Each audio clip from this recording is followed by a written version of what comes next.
అన్న అసలు ఈరోజు వాక్యం చెప్పాడు. ఎంత బాగా చెప్పాడంటే, తుమ్మ చెట్టు అంటే ఎవరో, ఆ తుమ్మ చెట్టు దాంట్లో ఉన్న అర్థాలేంటి అన్న బాగా క్లారిటీ ఇచ్చాడు. అసలు ఆ తుమ్మ చెట్టు దేవుడు దాన్ని ఎక్కడ పెట్టాలని, విలువైన స్థలంలో పెట్టాలని దేవుడు మరి కోరుకున్నాడు. నిజమే ఆ తుమ్మ చెట్టు అది మనమే. ఆ జీవితాన్ని పాప జీవితాన్ని మార్చుకొని పరిశుద్ధపరచడానికే మన ప్రభువైన యేసయ్య వచ్చాడు.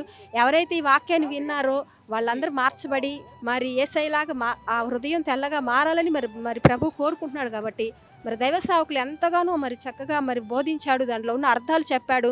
అలాగే ఆయన ఎంత చక్కగా మాట్లాడాడు. మరి ఎవరైతే ఇన్నారో ఆ మాటలన్నీ కూడా ఆ హృదయంలో పెట్టుకొని మరి ఆ నల్లని హృదయం తొలగించుకొని యేసయ్య కోరుకున్నట్లుగా జీవించాలని మరి దేవుడు మాట్లాడిన ఈ మాటలన్నిటిని బట్టి దేవునికే స్తోత్రాలు చేస్తూ నాకైతే చాలా సంతోషంగా ఉంది. ఈ 3 రోజులు ఎంతో హ్యాపీగా ఉంది. రేపు లాస్ట్ రోజు కూడా రావాలని నాకు ఆశ. ఇంకా ఆ దైవ సేవకుడిని ఈ భూప్రపంచమంతా వాడుకోవాలని, బోధిగంతల వరకు వాడుకోవాలని మరి ఆ అన్న కొరకు నేనైతే ఖచ్చితంగా ప్రార్థన చేస్తాను. ఇలాంటి వాళ్ళు ఉంటే యవనస్తులు అందరూ పట్టబడతారు, చక్కగా మార్చబడతారు. ఎంత చక్కగా మరి టీవీలలో చక్కగా మరి వేసి చూపిస్తున్నారు. చాలామంది సేవకులు అయితే ఇలా చూపించరు, మామూలుగా చెప్తారు. కానీ అయితే ఈయన చూపించడమే కాదు, చక్కగా చూపిస్తున్నారు. చక్కగా చూపించడం ద్వారా క్లారిటీగా అర్థం చేసుకుంటారనమాట. అయితే కొంతమంది అయితే ఏమంటున్నారంటే చూసే కంటే కూడా, వినిటే కంటే కూడా చూసటం కంటే ఎక్కువగా ఆకర్షించబడతారు.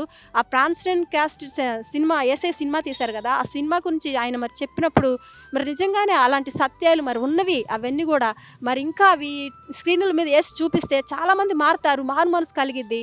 ఆ యేసయ్యని అలా బాధ పెట్టినది ఎవరి కోసమని వాళ్ళు మరి ఆలోచన చేస్తారు అవి చూసినప్పుడు. మరి ఆ అన్న కూడా అలా చేస్తే బాగుంటుందని నా కోరిక.